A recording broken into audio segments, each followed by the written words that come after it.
ప్రసాదాలు కూడా అందిస్తూ ఉన్నారు. చాలా మంచి ఏర్పాట్లు కూడా బాగా జరిగింది. మరి అమ్మవారి ఆశీస్సులు మన రాష్ట్రానికి ఉండాలి. ముఖ్యంగా గతంలో జరిగినటువంటి ఇబ్బందులు చూసాం. ఇప్పుడు చక్కగా వర్షాలు కురుస్తూ ఉన్నాయి. నదులన్నీ కూడా పూర్తిగా నీళ్ళతో నిండున్నాయి.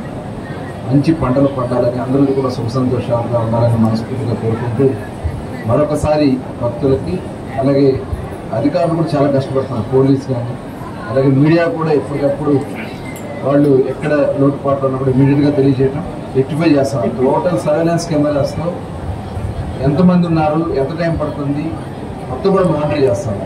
కంట్రోల్ రూమ్ కూడా కింద కంట్రోల్ రూమ్ పెట్టి కంట్రోల్ రూమ్ నుంచి ఎక్కడికెక్కడ సీసీ కెమెరాలు మళ్ళీ అలర్ట్ చేయడానికి కూడా క్యూఆర్ కోడ్ పెట్టి ఎవరికైనా భక్తులకు ఇబ్బంది వస్తే ఆ క్యూఆర్ కోడ్లో శానిటేషన్ ఎలా ఉంది, వాటర్ సప్లై ఎలా ఉంది, క్యూ లైన్స్ మెయింటెనెన్స్ ఎలా ఉంది మొత్తం కూడా ఒక నూతనమైనటువంటి విధానంతో చేస్తున్నారు. చాలా ప్రశాంతంగా జరుగుతూ ఉంది. మనస్ఫూర్తిగా అధికారులకి మరి ప్రత్యేకంగా ధన్యవాదాలు తెలియజేస్తాను.